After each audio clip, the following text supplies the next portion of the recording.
Hello,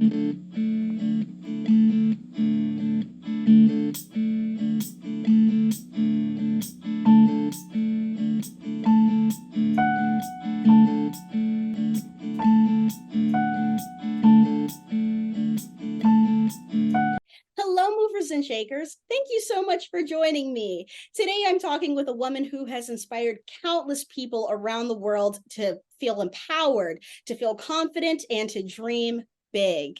I am super excited to welcome fashion designer, New York Times best-selling author, and the creator of the Cheetah Girls, Miss Deborah Gregory. Miss Gregory, thank you so much for joining me today. You don't understand what I'm feeling right now. Wonderful. Awesome. Yes. Thank you. Up there in Cleveland. Oh, yes. Repping the city. Now, before we begin, I'd like to say, again, it is an honor to be talking with you. The Mama Cheetah herself. When I was a little girl, anyone who knew me knew that I loved the Cheetah Girls, and I still do. I loved the books and the movies because they made me feel so empowered. And each one of your characters modeled what a strong, independent young woman should look like. And as an adult, I still apply your messages to my life today. So from the bottom of my heart, thank you so much. Yes, thank you. Girl power forever, honey. Oh, yes. Yes. You need it in this world. And the jiggy jump, honey, it can be relentless. And it's gotten worse since COVID. For sure. Absolutely. The challenges, yes, that we face living in the world that, we didn't create, let's face it. And so it's very important. It hasn't lessened. It's more of really, really having to be able to navigate in the jiggy jungle. Yeah. Absolutely. We're going to circle back to growl power a little later, but I wanted to ask or say, you've achieved great success throughout your career, and you've written for countless magazines like Entertainment Weekly. So tell me, what inspired you to start writing? Take me from the beginning. Yes. Okay. So for me, I'm not exactly sure. I think that, like singing, which unfortunately I cannot do, which is the inspiration of the Cheetah Girls. It was living the dream that I would have wanted. But writing, like singing, and a few other things I could name, part of it is an innate gift, meaning you're born with it. So that's part of what it is. You can't just say, I want to be a writer. You have to have some component that was given to you naturally, by nature, by your DNA or whatever, that would allow you to manifest that. And then there's the training, but you get my point. Absolutely. So this is the reality of life. And but I grew up in the foster care system in New York City under ACS. And my first foster mother was illiterate.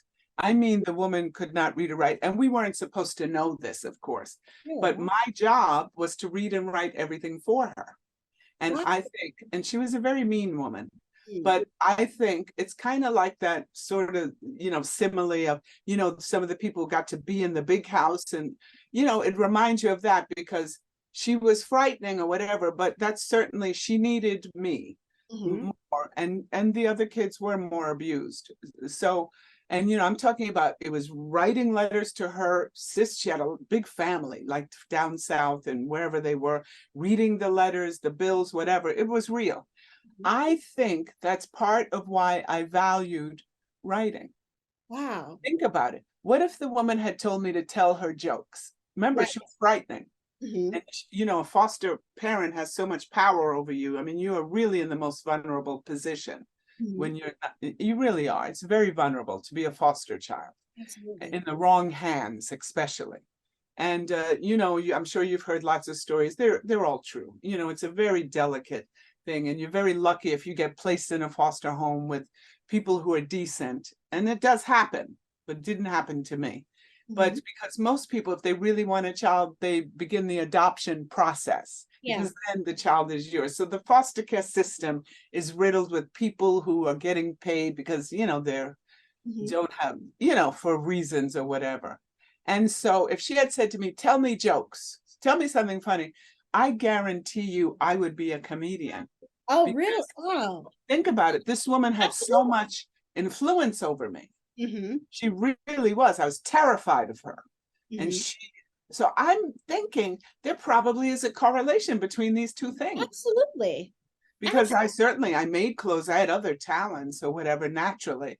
Mhm. But I think the value that I placed on that, this woman couldn't read or write. This woman is living her whole life not being able to read or write. You know, the limitations that placed on her. So I bet you it had something to do with that. Absolutely. Because, and you know, I wrote in school or whatever I did, I wrote.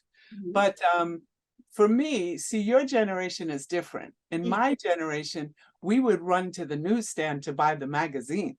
Okay. That was a big thing to Yeah. get the latest issue of Vogue or whatever magazine it was of your choice. Yeah. And, you know, waiting for the new issue. So for me, the idea was magazine writing. Mhm. It's not that I became, so that was the goal. It was Okay. not that I became a magazine writer so I could write books. I'm sure there are people like that, or I could be in the movies, whatever it is. The goal was magazine writing because Mhm. that's what I loved was those magazines. Yeah. And it was the process how to make that happen. So, you Mhm. know, I graduated first from FIT, Fashion Institute. Yeah. Fashion, you know, that's my thing. Then I got a bachelor's in writing and literature. And then it's how do you get a job? So I started as editorial assistant, temping. Actually, I started temping at Okay. magazines. And then I had a boutique down in Soho, Toto in New York. So that's where that comes from. It's me in the Okay. book. If you Interesting. notice, Galleria's mom, Dorothea, she has a plus size. That was me. I had a boutique, Oh, Toto in New okay. York, named after my cute Interesting. dog. Awesome. And the editor, the fashion editor of Essence, Ionia Dunley, because I'll Oh. never forget her, used to send people to borrow clothes for magazines do it's called editorial shoots. You know, the pages you see that they've done, Mhm. not the advertising. That's the magazine's voice. And they would borrow clothes for the shoot. She loved the clothes. And then I started harassing her. Well, you know, a little assertive. I wanted to write. And Oh. so then she had me come in. Oh, she gave me a article to write, and I wrote it. And then I came in. Mickey Taylor was the beauty editor. I owned it, and I was hired because Barbara Brandon, the fashion beauty writer, was leaving. She's Mhm. a cartoonist, and I took her job. And Mhm. I was the fashion beauty writer. I had my desk, and that was my beginning of writing. And like I said, that's what I wanted was to write for magazines. So then, you know, because I had the fashion background, you start like that. Then I grew and Mhm. to be able to write for other things. But that was my life, you know, for years. Wow. And then there was a way of how did the Cheetah Girls, how did I create that? And that's another journey. Meaning, one of the things I used to do writing for the magazines, for Essence specifically, because I was contributing writer for Essence, was they had me do personal essays, they're called, Okay. where I would do something and write about it. So I wrote, me and my girlfriend, she'll remain nameless Mhm. out of privacy, Okay. because she did not need it. But she told me, let's get liposuction. Oh, okay. Now, this woman was tall. I'm tall. I'm Yeah. 5'11". And she Oh, was pretty tall. She was about 5'9", and she was skinny. 120 pounds, I'd say about. That's skinny, model size. And her boyfriend, who shall remain nameless because he had a name, mhm. he gave her the money to get the liposuction. Can you believe Really? this? That's insane. Isn't it But insane? yeah, especially if you don't need it. She That's didn't need it. I yeah. did. And Wow. so we went to Dr. Benito Rish and had the liposuction. It was, and she calls me crying. It was so painful. Well, of course, she has no fat. I wasn't feeling a thing because it was like taking a cup of water out the ocean, honey. There was Oh plenty no. of that, you know. And Yeah. I wrote an article about it for Essence magazine. It was very funny, very good. And then it was very customary that the TV shows would call over to the magazines. And I'm sure you've noticed when you watch segments on Yes. talk shows and it'll say, you know, Joan Vass, editor, Vogue magazine, whatever. You know, Mhm. this is very Yeah. common. You're Mhm. not getting paid, it's publicity, but they rely on us. So I Yeah. got the call from a producer at Oprah. Okay. Hey, we read the article. You're so funny. We are going to do a show on liposuction. Would you, so Oh, they were doing a whole show on it. Of course, I was like, oh, yes. Are you kidding? sure. And, um, and The funny thing is, if you recall back then, she was involved in a lawsuit with the beef industry. Do you remember that? I read something about that. I read something. Yeah, they caught, she said something and then they sued her. Mm-hmm. The beef industry in Texas. Yeah. So there she was filming in Amarillo, Texas, the Oprah show, because she was going to court. She was involved in this lawsuit. Mm-hmm. And I remember the little dinky plane. I hated that little plane. I don't like those little local planes, I can see why, for sure. because you get sick. But at Amarillo, so there it was, but it's a big thing. And Mm-hmm. so I'm on the stage with Dr. Cheryl Aston. He was the premier plastic surgeon in New York, Jackie Onassis, premier. And he was the head of the plastic surgery unit at Manhattan Eye, Ear, Throat, which is a prestigious hospital here on the Upper East Side. He was the head. So I knew who he was. So I'm on with him, and she goes, "So Deborah, what was it like?" And it's there, it says my name, the contributing writer. As so Deborah Gregory, so what was it like, getting like, I said, "Girl, I should have thrown a hot dog down the hallway. That would have been more effective. Take your money, girls, go to Tahiti because it doesn't work," or whatever. You get it. And so anyway, so then that's exposure. Mm-hmm. Absolutely. And then I get a call from the book company. Hey, we saw you on Oprah. And all the editors at book companies, just so you know, they read newspapers and magazines. Now it's online, but they know who you are because they're reading. And this is part of their jobs. So she said, and actually I knew her, meaning, from previous years. Yeah. And she said, "Oh, we saw you on Oprah. You were so great. You're so funny. I love your articles, whatever. And have you ever thought about writing for kids?" And I said, "No." And she said, "Well, would you take a meeting?" I said, "Oh, you're serving lunch?" And she said, then yes, but there was more impetus to why I took that meting. Oh, wow. Part of it was because some of the other editors had been approached and were getting those book deals for the children. It was a how do I say, a effort to bring more Black literature into the children's market. It was an overall effort. So I'd heard things and I was like, "Oh, the name will remain nameless. Oh, so she got a deal? Oh, so you get it was a little bit of that." Yeah. And I was like, "Oh, Toni Morrison got a deal? Oh, okay." Yeah, so You get it. So jump on that. then I was open to the idea. And then this is totally, totally bizarre.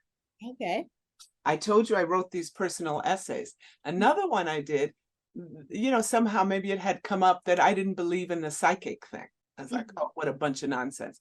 So they said, "Why don't you go to some psychics and write a piece about what happened?" So it was called The Psychic and the Skeptic. I went to 3 psychics. I went around, got the ones highly recommended. One of them was Dr. June Gatlin in Los Angeles.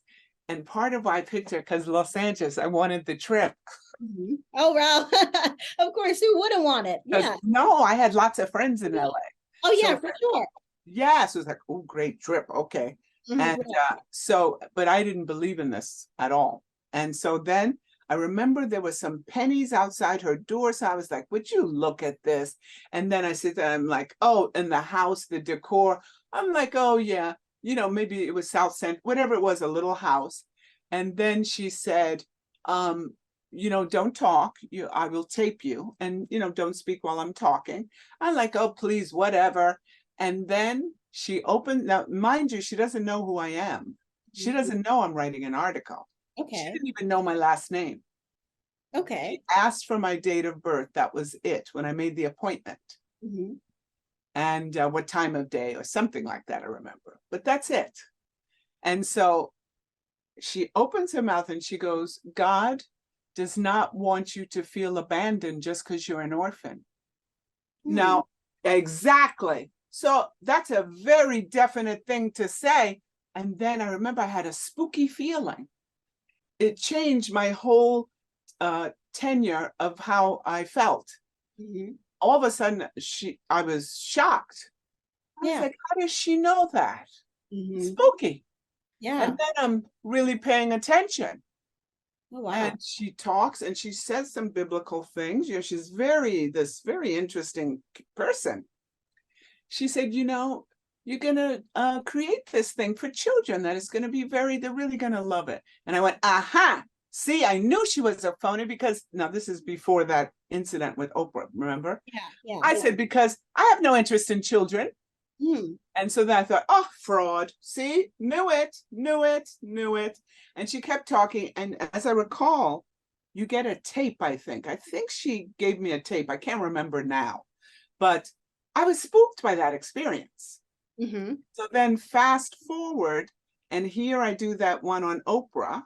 I mean, liposuction. So that Yeah. came after the psychic one. Then I get the call. Okay. Then I get a call from the book company. You don't think that I remember that session with the psychic where she said that about the children? Very interesting, the connection there. Yeah. So then that's why I took the meeting. Mm-hmm. That and the fact the other editors. Otherwise, I had gotten calls. I had written an article when I was searching for my mother. And I call, oh, that would be a great book. No, that's, you know, this is what they do. Yeah. But oh, I went to that meeting. Oh. That, you know, if you come up with some, you know, we want something with Yeah. Black girls. They gave me the Babysitters Club, Okay. the Okay. few copies, and I Yeah. was familiar with that. And they said, you know, we want something with Black girls, you know, that maybe could be, you know, more than one book or whatever. Great. If you write a treatment we like, you know, if you could hand it in 3 weeks, if you write a treatment, we'll make an offer. And that's what happened. Wow. You see, I was very motivated. Yeah. Yeah, And absolutely. then you converge all the other things together. Mm-hmm. One of them being very important. I had watched, you know, I did articles on girl groups all the time. Mm-hmm. You know, actually, Destiny's Child is part of the inspiration for Cheetah Girls. Gallery, I was shopping at the mall. You get it. I was there 3 days. Mm-hmm. But I had watched a series on VH1 called Where Are They Now? Oh, okay. And it was David Cassidy. And Mm-hmm. he was complaining about how he wanted to leave that show, the Partridge Family show, because he wanted to do his own music. And I went, what? You mean that wasn't really a family? Yeah, yeah. I can see Oh, why, especially if it looks, oh. yeah. Well, I just didn't know. I said, oh, you mean they weren't really a family? And Mm-hmm. then they're touring and they got the records. You see the wheels turning? Yeah. But of course, I started from books because that reading thing was very important to me. Yeah, absolutely. But the vision was very clear. It would be the books. And if I got lucky, we could have the TV series or Mm-hmm. the TV thing. They got the outfits. They're going to make the records. They'll have concert tours. That was the vision. It doesn't Yeah. mean it's going to happen, Yeah. but it really was that. I saw Awesome. this whole universe. And Yeah. you know, also, just so you know, Yeah. if you knew me, I always wore leopard clothes. My nickname was Really? the Leopard Lady. Wow. So it's very natural that I created this thing. And truthfully, all it really is the childhood I would have wanted. Hmm. You Wow. know, that's what it is, to be in a group of girls singing. I wish if I had a magic wand or someone said to me, what would you be? I would want to be a singer. Oh, wow. Nothing else is more important. Okay. But I Wow. can't sing. And I don't mean a successful singer. That doesn't mean it'll happen. I Mhm. wouldn't care if I was in some dinky club getting $100. It's just there's something about that that is, to me, so empowering and enriching that you sing to people. Yeah. Because to be honest with you, a lot of people don't read. Yeah. Yeah. And I think that's very sad because Yeah, there's it so is many very cool sad. things with But a books. lot of people, Missing but out on. songs reach everyone. Yeah. You touch people with the songs. And everybody listens to music. So, and there's just something I had so in the Cheetah Girl books, you'll notice Galleria, the lead character, Yeah. said, you know, my mother, she really wanted to be a singer. Mhm. She had all the outfits. Yeah. She has the personality, but she just doesn't have the voice. That Mhm. was me. Oh, really? Of course, it was So, me. And remember, she's a plus size clothing designer, you know, plus size diva with the store Toto in New York. So her mother was me. yeah. Pretty Yeah. much. Wow, that's awesome. Dorothea, you get It's it. amazing how art can imitate life in that sense, you Well, know? it's Like, always true. Anything written, if someone writes a story, a part of them is in the story, oh even yeah, fiction. for There's sure. no question about that. It has something to do with them. They don't write about nothing. Mhm. Yeah. Absolutely. And now another little tidbit that I think is, you know, another spooky or little tidbit. I grew up in the foster care system. So I didn't know, I'd never been told anything. Mhm. So as an adult, and certainly as a writer, as you noticed, I began searching for my mother. I wrote a feature for Essence, searching for that was the beginning of my search. Okay. So I searched for her because her name is on my birth certificate, which I sent away for, right? Okay. So that beginning, I never found her, by the way, but something more important is I certainly knew nothing about my father. Of Mhm. course, it had been rumored or said, well, you're pretty light, whatever. And so, but that's not fact. As a writer, you always deal in facts. Mhm. So, but when I created the Cheetah Girls, I thought it would be very fun to make the character Galleria Garibaldi. She's half Black and half Italian. Yes. That was funny. And her Mhm. father's from Bologna, because when you spell Bologna, Bologna, it's the Okay. same as bologna that we eat. And I thought the kids would find that, that's funny. Mhm. Very So, interesting. yeah. So it was Yeah. just, oh, this is funny. Yeah. Fun. And the father loves the Black women. He loves opera singers. He's Yeah. Italian, Franco Yes. Polo, which means postage stamp actually in Italian, whatever. So then you fast forward, 5 years ago was the breakthrough through DNA. They Okay. found the Golden State Killer. Oh, They'd been searching for this man, the biggest unsolved case in California history. I'm talking over 100. And okay. they had searched for this man. They had no idea who he was. Mhm. So DNA. And Oh. he had left behind so much DNA. Mhm. So here, they bring in a genealogist from Australia. She had solved a very big cold case there. Mhm. She's the one they hired. And it took them 1 year. You get it was a fourth cousin DNA match. Then Okay. she builds the family tree, and they got him. Interesting. Joseph Wow. D'Angelo. From Joseph that DNA. and That's I went, amazing. well, Yeah. you remember hearing about these breakthroughs, and Mhm. it happened because before that they couldn't do that. So Mhm. here you had this thing that has changed the world. Right. And I used to follow these stories and I love the, investigative discovery. I know all the Yeah. stories. I know You're the all what so girl, interesting. she did Yeah. what girl, don't go down in the basement. Right. Oh, I knew them Yeah. all. I was Mhm. always fascinated with those Yeah. stories. It's And easy to get Joseph, drawn into them too, for sure. yes, and I love that as a writer, whatever. Joseph D'Angelo. Oh Oh, my God. So I followed the whole story about it. And of course, a light bulb goes off. Maybe I could find the identity of my father.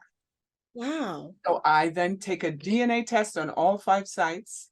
Hmm. And sure enough, you get the results. First, you get the results 50% Italian. Wow. It's like, oh my God. So I called my former therapist because we had discussed things. She Hmm. said, I think he was Jewish. Now I know it's only because I was close to her that we now Yeah. know that. I said, he was Italian. Now, when you do DNA, there's no such thing as American DNA. So you Yeah. don't know, does that mean he was American or you get it? Yeah. Because Hmm. it's just Italian DNA. But it's the beginning. And then I had big matches. Hmm. Then that search was a 2 year search. My father was first generation Italian American, and Wow. the grandparents were immigrants. I went to Italy, That's amazing. Torto del Greco, because it's you figuring out which man, more DNA Right. tests. I met 20 cousins or whatever, Yeah, that's and amazing. you get my point. But the Yeah. whole point was that is so interesting that I made Galleria happen. So it's things you know Cool. and things you don't know, and it's all a part of Yeah. you, Yeah, and it that's makes insane how that's perfect circled sense. back. Yeah, It makes perfect sense, all of it. Things started amazing. making perfect sense. And so That's that was just amazing. another tidbit that I thought was so Sure. cool Very about that, interesting. And that how whole journey. it's amazing how you made, like you said, you made her half Italian, not knowing that about No, yourself. of course not. I knew nothing. That's But amazing. but I had modeled in Italy. So I had an affinity towards Italy, but I only thought it's because they were such cool people. Yeah. It never, it's Never just heard. I Yeah. did kind of on some level believe that I was biracial, but we don't think about things like that Yeah. in the Yeah. Black community, truthfully, because it's just a part of the community. But Mhm. it was true. And then it's him. And then I have my first cousin. She's in New Jersey. She knew my father. Yeah. Pictures, and I sort of Very completed the circle cool. as much as I Good could. for you. I Really, good never for you. found my mother. I searched for her for 20 years. So she was what you call a missing person. That's what you call it. She Okay. was never found. She came from a huge family. I did the best I could. So you just have to let go. Yeah. Yeah. That was very painful. Mhm. But yeah, so that's that. But I just thought that was interesting. That's amazing. Your Galleria. Oh yeah, totally. She That was is. very neat. And it was all, and then Dorinda, the foster child. Mhm, And the Aquanet and Anjanette thing is mhm. because I had such a wonderful time in Houston Okay. interviewing Destiny's Child. So Okay. that's where that comes Interesting. from, you know. Very, um, yeah. and gallery. So that influenced me greatly. And even in the book, the twins, Aquanet and Anjanette, say, we've got to get out of Houston. We've got to go to school somewhere else because we can't compete with Karma's children. Oh, right, right. So Child. wait a second. I caught on to that. So Karma's children, is that any kind of connection with Destiny's Destiny's Child? Child. I love that. That's so And cute. not only that, so that has to do with Okay. that. But Yeah. the other thing is after I wrote the first book, I interviewed Destiny's Child again in New York, Okay. and Matthew was there, and Mhm. I asked them to give me a quote for the back of the first book. So it's actually on the back. But I said, this has nothing to do with you. He said, oh no, we get it. It's fun. It's funny. Just to be Very. clear, I wanted them to know this has nothing to do with you.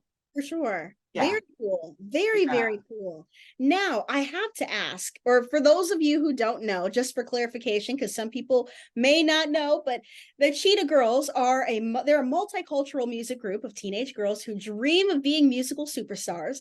And in 2003, Miss Gregory's books were adapted into the original Disney Channel movie that we all know and love. First movie. So we touched on what inspired you to create it, but I want to say one thing that I love about the group is that they are a multicultural group. As you just said, each one of them come from different backgrounds and they're all inspirational in their own way. So how did you come up with the backgrounds and the personalities for the different Oh, characters?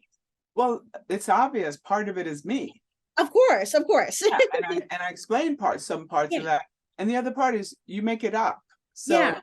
okay, for example, Aquanet, that's the hairspray that I was using. Mhm. So Aquanet. The other part is I had interviewed Vivica Fox for Essence. We get along great. Mhm. And we actually had the same attorney or manager at some point. But, she was in a circle Yeah. that I knew, but, we get along great. But she said, my middle name is Anjanetta. So that's where I got that. Oh, So interesting. Aquanet and Anjanette. You get things from things you Yeah. hear, things you see. Oh, Absolutely. Dorinda, the name Dorinda. Yeah. Yes. One of my closest friends was Dorinda. Interesting. Was the Okay. first, so I named that character after her. Yeah. I love that name. It's so cute. It is very cute. Yes. And she's The names. African American. Yeah. But she was, just so you know, the first camera woman for the news in the union. So, Oh, they carry that 50 pounds. She used to train a lot, but she was in that union. It was ABC News, and she was the first Black camera woman. So, okay. the one that runs around with the thing. Yeah. That's what she did for a living, and she was my friend. Interesting. So Very that's where that cool. came from. The Yeah. dog, as you know, was mine, Yes. Toto. Oh, I Uh, love that. I love that. Yeah, Toto is so iconic. Let me tell yes, you. I So miss him iconic. terribly. And then, of course, the foster child thing. I grew up in foster care. Now, I grew up in the Bronx. The Mhm. Bronx has a large Latin community, Okay. Puerto Rican and Dominican. So I knew right off the bat, without anyone saying, like they said, make it Black girls. But as you could see, I almost made it, but not quite. Mhm. I knew that it would make one of the girls Latin. Mhm. That's representing. I grew up in the Bronx. Yeah. And they're a large community. So Mhm. that explains that. So I knew I had to make one character. So you get overall outline and then you break it down. But your ideas are going to come from certain things. Like I said, I know one of the characters, once I came up with the idea of the Cheetah Girls and this singing group, these girls, 5 girls, I decided it was 5 girls. One of them is going to be Latin. Okay. Now, naming her Chanel because a lot of people name their children after perfume. Yeah. Mhm. Especially in the Black community. Chloe. So Yeah. Chanel, you get it? Mhm. Yes. And so that, I love let's see that. if there's anything else I could point out. Mhm. Those are the big strokes. I've told you the big strokes of their characters. Yeah. Of course, the cheetah, that's me, leopard. And Mhm. actually, I made a cheetah instead of leopard because I knew I was saving the leopard title for Yeah. what I want to write. I already knew that. Okay. Still want to write it. So I knew I wouldn't use that word, but the idea, the concept is just me since I'm a kid, you know. So I have to ask this question. I think I already know the answer already, but I want to hear it from the mama cheetah herself. So, what is growl power? And for those of us who grew up with your books and movies, how can we apply it to our lives today? Yeah, so growl power, which is different from girl power, meaning it's for all of us. Mm-hmm. Growl power is finding the strength, the focus, and the resilience to follow your dreams in the jiggy jungle no matter what. Mm-hmm. So Awesome. that's what it is. Awesome. And when I tell you, I still incorporate that into my life today. When I tell you the impact that you've made on mine and so many other lives, thank you. Like, Yes. you really ingrained that in our minds, and it's just so, wow, I can't thank you enough. So powerful. Now I have to ask, have you maintained contact with any of the other group Oh members? yeah, sure, a little bit, you know, not Raven, but Mm-hmm. yes, you have contact on Instagram, you know, Okay, but great. you know, they're not my friends, Yeah, they're actresses. But right. you know, T. Williams, Keely's sister, Mm-hmm. of course, you know, I've seen her, we've talked, Yeah, whatever, got contact with her. And Melissa, who managed Sabrina, you know, okay. but no, we're not friends or anything. No. Yeah, absolutely, absolutely.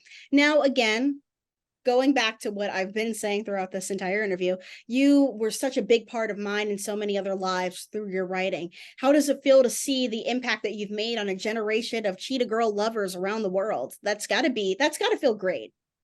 Well, it's something more important. I am very aware as a writer Mm-hmm. that it's like going to Vegas and gamble.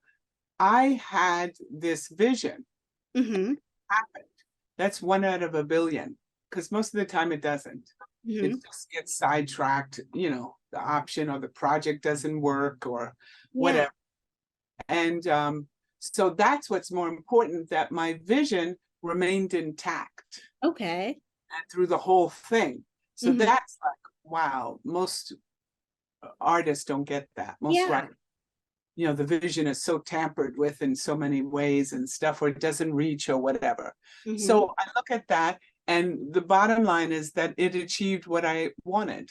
What Mm-hmm. I wanted was for the kids. Oh, I have a huge gay following, because the boys that were gay, this was their thing. Cheetah Oh. Girl. It's great. And by the way, I had created a gay character, her uncle. Uncle Oh. Raven. So this is no movie, because Raven, that's just a coincidence. Yeah. But Uncle Raven is a name that I knew because I'd made a character out of it in another story. But Uncle Raven, and he was a makeup artist, so they made me cut that. Oh, okay. Interesting. I never knew that. Wow. Oh, no, of course not. So, Yeah. you know, that's for obvious reason, children, whatever. So, you know, and by the way, editors have a say, as you know, because they are paying the bill. Mm-hmm. So you do have to adapt to whatever it is when you take a deal or Mm-hmm. sign a contract with a book company, a film thing, whatever it is. They have a say, they have input. And that was one thing that was definitely, I was very happy they said nothing about the Spanish, the biracial. That Mm-hmm. was all fine with them, even though what they had requested was a story with Black girls. So, Okay. you know, it's my version, you know, but they had no problem with that. That was my vision, was for these kids also, truthfully, you know, especially my generation, Mm-hmm. you know, everything was the white girls. So Yeah. I wanted to create something that the white girls would want. Oh yeah, yeah, totally, totally. And you gave us brown girls something. No, And that's what I meant, that we have. yeah, yeah, for sure. You really gave us brown girls something. And Them. And that was the goal. And yes, it happened. So absolutely. that's the most important part of the whole thing, is that the kids, you Mm-hmm. as adults, mostly they're women in their 20s, they Mm-hmm. have this fond memory from their childhood. Yes, absolutely. And that's got to feel great as the creator to see Well, that that was the vision. That was the goal. And the fact that it was executed is what yeah. the miracle was. Now, do you have any new projects that we could maybe keep an eye out for? No, because Okay. it's a story that I told you, but I'm hesitant. I'm Oh, still right, right. hiding from it. Hiding. The Mm-hmm. story haunts me. I'm hiding. Mm-hmm. It's an adult story, it's partly semi-graphic. I'm just really just up in arms of how to do it. And I really just Yeah. wish it would go away. But so then I'm just not, I make things, as you know, I have an Etsy shop, Yeah. etsy.com. And, Yes. that's part of my background. Now get this. Okay. I had a genealogist, of course, Oh, helping okay. with the DNA thing. Mm-hmm. And he ran my grandmother, my paternal Okay. grandmother's line, back to as far as he could go in Italy, 1632, because records. Oh, that's far back. Yeah. But you get on the death certificate, it has your occupation. Mm-hmm. I don't know if that's American, but in Italy, Mm-hmm. that is the way it is. Actually, I have seen an American death certificate. It's on there too. Okay. I have Interesting. Okay. actually retrieved, because some of the relatives, when I was looking, I told you it was a 2-year search. So I'm Mm-hmm. down with it. First, I thought it was Girolamo. Oh, it was Girolamo. Then you look, and I remember his occupation was on that death certificate. Yeah. But anyway, so yeah, so Sarteria. When you go to a Italian tailor where they make the suits and the gowns or whatever, it's called Sarteria. Oh, okay. Very interesting. And he said, look at this, from generation Yeah. to generation to generation. You Yeah. come from a long line of Sarteria. Saptaria. That's where I got that. But Very I've always cool. made things. It's Yeah. in my DNA from my grandmother, paternal. It's Mm-hmm. Very interesting. Wow. that's always been a natural part of me. So I Okay. make things, and that's a part of me. It doesn't fulfill everything, but at least I'm making things, and I've got Yeah. my Etsy shop, and it keeps me busy with that. So no, I don't know what to do, but that story probably will come to fruition For or sure. something else. But the business bothers me greatly. So I Mhm. haven't healed from that. I I can, just yeah. don't like it. I don't like the way they treat writers. I don't like this money siphoning and Mm-hmm. not paying any royalties, even though you're making the dolls, you're making the records, you're doing this, you're doing that, and I'm not getting a cent, Mm-hmm. or I don't like it. Very, yeah. It's very unfortunate that you don't profit off of, again, Oh, what you created. That and is in really a talking with the shame. Gossip Girls, Mm-hmm. we talked. I Yeah. talked to writers. Mm-hmm. What they did to her was criminal. That's Hers all. less than mine, and hers is a series. Well, she didn't have the dolls and the concerts, but still, it's the same thing. That series is running all over the world. It's running forever. She got peanuts, Mm-hmm. but she's white, and Mm-hmm. she comes from, again. How do you think she wrote a story about girls in private school? Because she was the girl in private Right. school. So these Exactly. things come from our heart. They come from our experiences. Right. Yet, this is what you paid her? Nothing. But That's a she's shame. not upset. She wasn't upset because she's white from an upper middle class family, and she married, and I could tell she was quite okay. She's not like me. I grew up in foster care, and I'm black. I'm pretty upset, big difference. So Yes.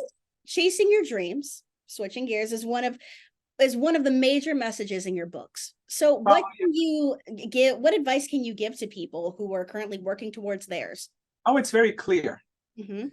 Listen to yourself, because if you, for example, you really like putting things together, or you have a vision of a certain thing, Mm-hmm. or even if you want to be a singer, let me tell Okay. you something. Your best bet is to follow your dream, because it may not happen the way you want, but it will put you in the right path. So Mm-hmm. don't go off the path. Don't Absolutely. get discouraged at all, because follow your dream. It doesn't mean not everybody gets to be a famous singer. Mm-hmm. So what?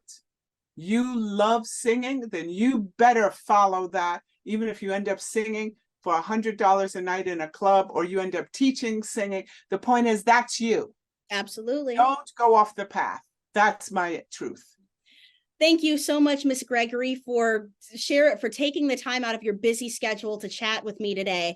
And for those of you watching, please remember, if you're interested in checking out some of Miss Gregory's work, head to her Etsy site at cheetahrama.etsy.com. People message me there. It's fine. Yes. You can always find me. Awesome. And as you said, growl power forever. Forever. Stay cheetah-licious.